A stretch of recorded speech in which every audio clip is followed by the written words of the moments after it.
굉장히 적은 갭으로 투기가 막 들어갔다가 전세가가 빠지면서 쭉 가격이 빠지고 있는 상황이다.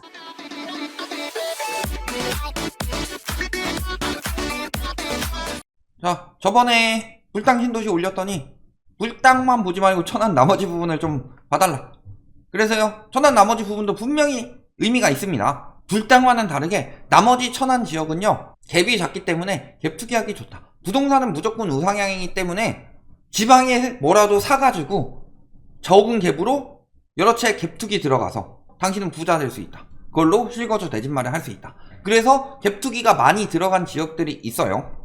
몇몇 군데 있는데 그런 곳들의 영향이요, 갭투기 들어갔는데 처음에는 좀 돈을 벌 수가 있겠죠. 특히 1억 미만 갭투기 이야기 많이 했고, 그런 곳들의 가장 큰 위험은요, 갭이 적기 때문에 전세가가 올라가게 되면은 매매가도 올라갈 수 있지만 전세가가 떨어지게 되면은 매매가는 박살이 난다는 거죠. 그래서 금리 인상기에는 그런 것들이 굉장히 취약하다. 이런 부분 많이 말씀을 드렸고요. 특히 뭐 수도권도 있었고 뭐 아예 지방 쪽에 대대광 이런 것도 있었지만 이번에는 천안이 그런 대표적인 곳이기 때문에 천안을 한번 보시도록 하겠습니다. 자, 그래서 천안 뭐 위치는 저번에 보셨죠? 뭐 대전이랑 가깝다고 하는데 뭐 멀진 않습니다. 아주 가깝다 까지는 좀 보기 힘들고, 그 다음에 세종, 청주, 아산 이런 쪽. 그래서 불당 이쪽이 이제 아산에 그 삼성공장 이런 것도 영향 받아가지고 막 뜬다 고덕처럼 띄운 거죠. 아니, 고덕보다 선제적으로 그런 식으로 띄운 거죠. 고덕이 불당 따라하는 거고. 자, 그래서 불당을 받고 나머지 지역 볼 텐데요. 전반적으로 인구수는 65만, 세대수는 30만 세대 정도 된다. 그래서 천안을 가봤어요. 어디를 가장 먼저 가봤냐? 자, 천안의 주요 상권이라고 하면은 불당 쪽에 불당 상권 저번에 보셨던, 그 다음에 그거는 전 영상을 보시면 되고, 구도심 상권에서는 천안터미널 상권이 가장 유명하죠. 그래서 천안터미널 상권을 한번 가봤습니다. 자, 천안 구도심 주요 상권인 고속버스 터미널 앞에 왔습니다. 그래서 보시면은 이렇게 상권이 크게 있어요. 여기 2층에 공실 하나 보이긴 한데 공실이 많진 않아요. 아무래도 구도심이기 때문에. 그렇고요. 맞은편에 저기 신세계를 비롯해서 이쪽으로도 상권이 크게 형성이 되어 있다. 그래서 보시면은 여기는 구도심인 만큼 상권이 거의 그대로예요. 특별히 뭔가 엄청난 게 들어온다 이런 거보다는 기존에 있는 상권 그대로 조금씩 바뀌어가면서 유지가 되고 있는데, 이런 곳까지 집값 올라간다 해가지고 갭투기 많이 들어왔었죠. 그래서 전세가 올라간 만큼 매매가를 올린 거예요. 갭이 작으니까 전세가 올라간 만큼 수천씩 매매가 올리면서 사실 세입자들 돈으로 투기를 들어왔다. 그래서 전세가가 막 올라가던 시기에 들어온 사람들은 굉장히 손해를 많이 본 거고, 그 다음에 전세가가 올라가기 전에 사가지고 그 시기에 열심히 팔아치운 갭투기꾼들은 돈을 번 거죠. 그러니까 사실 굉장히 속은 거다. 뭐 임대차납법으로 계속 올라갈 거다, 뭐 이런 이야기에 속은 건데, 전세 거품 쌓이면서 거품이 쌓였다 이런 정도이기 때문에 전세가 빠져가면서 앞으로 거품이 계속 빠질 거니까 그런 부분들 잘 생각하시고요. 무리하게 집 사실 필요 없다. 갭 작으니까 전세가 빠지는 만큼 갭투기꾼들이 버틸 수 있는 여력이 없어요. 그만큼 앞으로 매매가 하락은 점점 더 많이 나올 거니까 그렇게 생각하시면 되겠다, 이렇게 보시면 되겠습니다. 자, 그러니까 적은 갭으로 들어갔어요. 예를 들어서 갭 1000만원짜리로 들어갔다. 근데 갭이 막 1억짜리 되는 것들은요, 조금 떨어져도 별로 티가 그렇게 확확 안 나요. 근데 요 1000만원짜리 떨어지는 건요, 조금만 떨어져도 그대로 내 손해로, 수익률 손해로 굉장히 들어와요.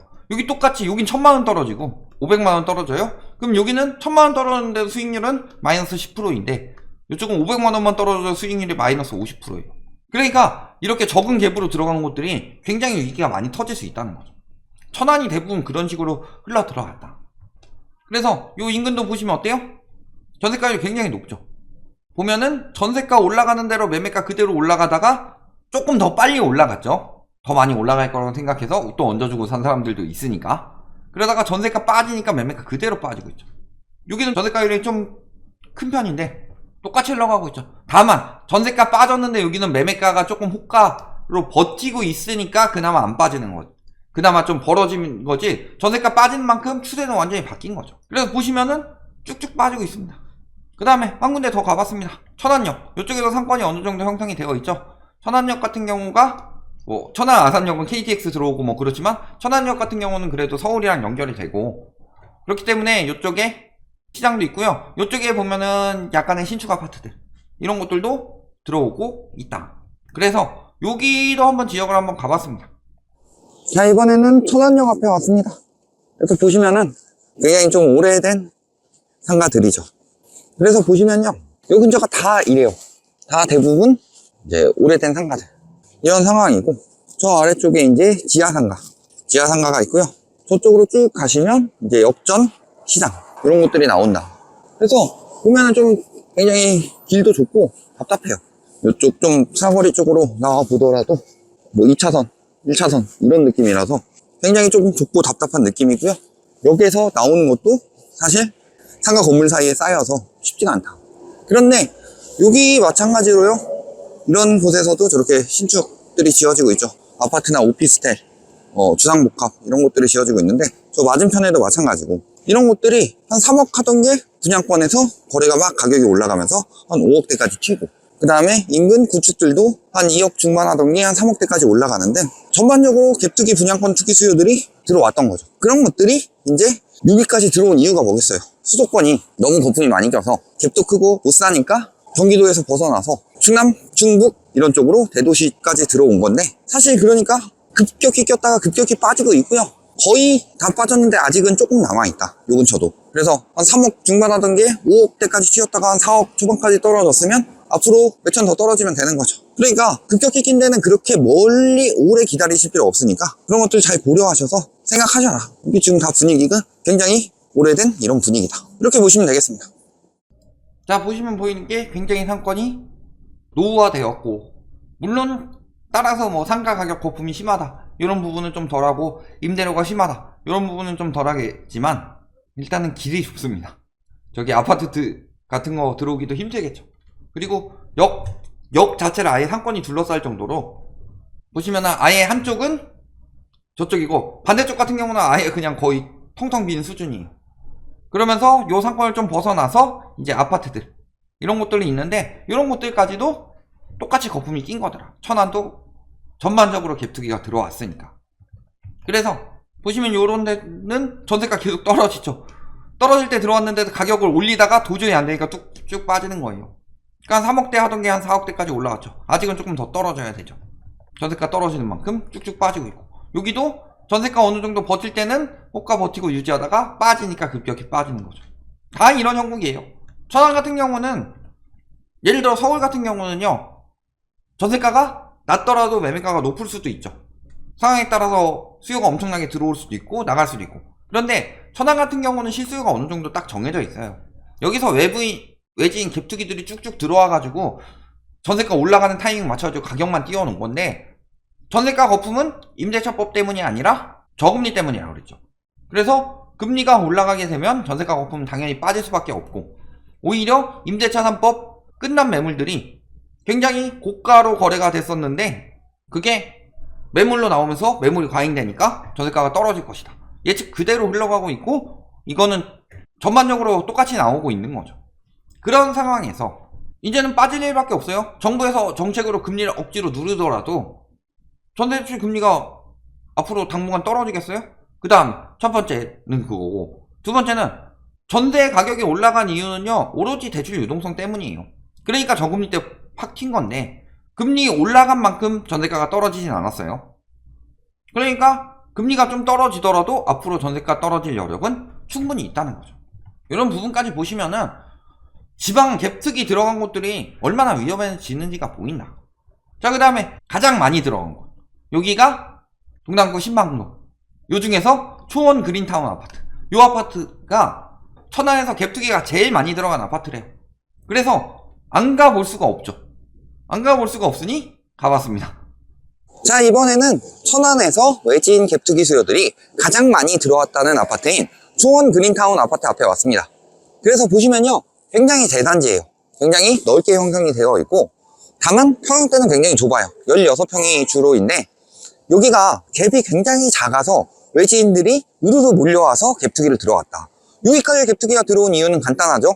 수도권에 거품이 너무 많이 꼈고 갭도 많이 벌어졌고 하니까 거기는 못 사고 먹을 게 있다고 여기까지 와서 가격을 다 올린 거예요. 그래서 갭이 굉장히 작기 때문에 1,000만 원도 안 되는 갭으로 사람들이 우르르 몰려오면서 한 6천만 원대 하던 게 갑자기 막 1억까지 올라가고 그랬어요. 그런데 그 뒷받침되는 것은 전세가가 올라갔을 때 가능한 거고, 지금 전세가가 떨어지기 시작하니까 역시 매매가까지 급격히 빠지면서 매매가도 한 7천 중반대, 전세가도 거의 뭐 7천 초반대 이 정도까지 뚝 떨어진 상황이다. 여기뿐만이 아니라요, 요 인근의 아파트들도 다 비슷한 상황이에요. 굉장히 적은 갭으로 투기가 막 들어갔다가 전세가가 빠지면서 쭉 가격이 빠지고 있는 상황이다. 이런 것들 보시면요, 저기 뜬데 해가지고 갭투기 우르르 몰려가서 들어가면은 들어간 사람이 이익을 보는 게 아니라 그때 팔고 빠져나온 사람들이 이익을 보는 거고, 그때 물린 사람들은 전세가 떨어지는 것을 그대로 감당하고 있다. 이게 지방에 제대로 보지도 않고 갭투기 들어가서 무조건 오른다고 생각했던 그것의 말로가 되는 것이고, 앞으로 이런 것들이 굉장히 많이 나올 것이다. 이런 것들 확인해 보실 수가 있겠습니다. 그러니까 전반적으로 보시면 여기도 보면은 막 5천, 6천 이렇게 하던 게 1억까지 튀었다가 지금 7,500 여기까지 빠진 거예요. 전세가도 이 정도고. 그럼 잘 생각해 보세요. 여기 당시에 1억, 최고가 1억 찍을 때가 지금도 그렇지만 갭이 한 1,500. 요거는 갭 1,500짜리 아파트예요. 근데 내가 1억에 들어갔다가 7천만 원까지 떨어졌어요. 수익률 몇 프로? 마이너스 200%. 폭망 그 자체죠. 남의 말 듣고서 우르르 몰려가가지고 샀다. 이 사람들이 다 물린 거예요. 다 이때 산 거지, 그 사람들이. 이때 산 사람들이 이때 팔아서 이득 보고, 이때 산 사람들은 지금 요때 못 팔고 물려 있는 거고. 자, 다른 단지들도 마찬가지죠. 보면 갭이 크지 않습니다. 갭 2천이죠. 여기도 갭 5천이죠. 그러니까 올라갔다가 전세 빠지니까 쭉쭉 빠지고 있는 거다. 그래서 매매 전세 가격 지수 보면은 계속 빠지고 있는 중이죠. 천안 전반적으로. 그리고 오히려 동남구 쪽이 아까 보셨듯이 동남 쪽으로 갈수록 갭이 적은 아파트들 이런 것들이 많은데, 이런 것들이 더 많이 빠지고 있다. 오히려 불당 이런 데가 좀 더 버티고, 전세도 쭉쭉 빠지고 있죠. 전세는 서북이 더 빠지고 있는데, 매매 거래량은 슬금슬금 다시 올라오고 있습니다. 자, 거래량이 올라왔는데 가격이 뛴 게 아니에요. 코로나 때 거품이 워낙 꼈기 때문에 거래량이 지금까지 엄청나게 박살이 나 있었던 거고, 이제 슬슬 정상적인 거래량으로 돌아가는데 하락장에서도 항상 그렇게 되더라. 지금까지 너무 침체되어 있었고, 그러니까 퍼센테이지로 보면은 굉장히 많이 늘어난 것처럼 보이죠. 예를 들어서 1000건에서 1500건 되는 거랑 한 5000건에서 6000건 되는 거랑 보면요, 여기는 거래량 500건 증가하고 여기는 1000건 증가했어요. 그런데 여기는 50%라고 표현하게 되면은 거래량이 굉장히 많이 늘어난 것처럼 보이죠. 근데 평균 거래량이 5, 6천이다. 그러면 아직 평균 거래량에 어림도 없는 거예요. 서울 같은 경우가 이런 형국으로 나오고 있는 거고, 천안 같은 경우도 많이 나오곤 있지만 그때만큼은 많이 나오는 건 아니죠. 근데 12월부터 계속 거래량 늘었다, 살아난다 이런 식으로 부추겼죠. 서울을 중심으로. 근데 아까 뭐라 그랬어요? 12월에 서울 거래량 증가는 SH에서 매입해준 영향이 굉장히 컸다. 공공 매입을 제외하면은 오히려 거래량은 줄었다. 그런데 이걸 가지고 전반적으로 지금 다 부추기고 있죠. 첫 번째는 그거. 그 다음에 두 번째는 정부에서 금리 억지로 누르죠. 세 번째 특례 보금 자리론 해줬죠. 그러니까 대부분 대출 갈아타기 하면서 금액 많이 줄여버렸죠. 그러니까 거래량 늘어나고 집값은 바닥을 찍은 것처럼 보이니까 다시 거래해서 사라, 지금이 바닥이다, 이런 식으로 유도를 한 거죠. 그거에 걸리는 거예요, 사람들이. 근데 어차피 그만큼 집값이 많이 떨어졌기 때문에 여력이 늘어나니까 사람들이 들어가긴 한데, 지금도 금매 아니면 살 수 있는 여력이 없다, 대부분의 사람들이. 서울 아파트 지금 중위소득에서 살 수 있는 여력이 4억이래요. 4억. 서울이 4억이면 천안은 어느 정도겠어요? 이런 것들 보면 답이 나오죠. 매물. 그래서 그닥 줄고 있지도 않습니다. 지금이 기회다 하고 거래량 늘어날 때 오히려 매물이 늘죠. 지금 팔아야지. 이런 거다. 입주. 올해 내년 입주 늘어납니다. 입주 폭탄으로 집값 떨어집니다. 천안. 요거 기사 떠야 되는데 이런 데는 또 귀신같이 숨기죠. 갭투기 들어갈 땐 갭이 작아서 투기하기 좋다느니 뭐니 뭐 이런 식으로 띄우더니만. 그러니까 예전에 본인들이 이러면 집값이 떨어진다라고 얘기했던 것들이 그런 상황이 왔을 때 얘기를 안 해요. 그러면서 정부에서 금리, 요즘엔 금리 이야기만 하죠. 금리 누르니까 올라갈 것이다. 규제 완화하니까 올라갈 것이다. 대출해주니까 올라갈 것이다. 이런 식으로 몰고 갈 뿐이지. 그러니까 의도가 딱 답이 보여요. 자기 입 속에 맞춰서 기사를 내고 있는 거다, 대부분의 언론들이. 그러니까 속으시면 안 된다는 거예요. 그 다음에 미분양이 엄청나게 빠르게 늘어나고 있습니다.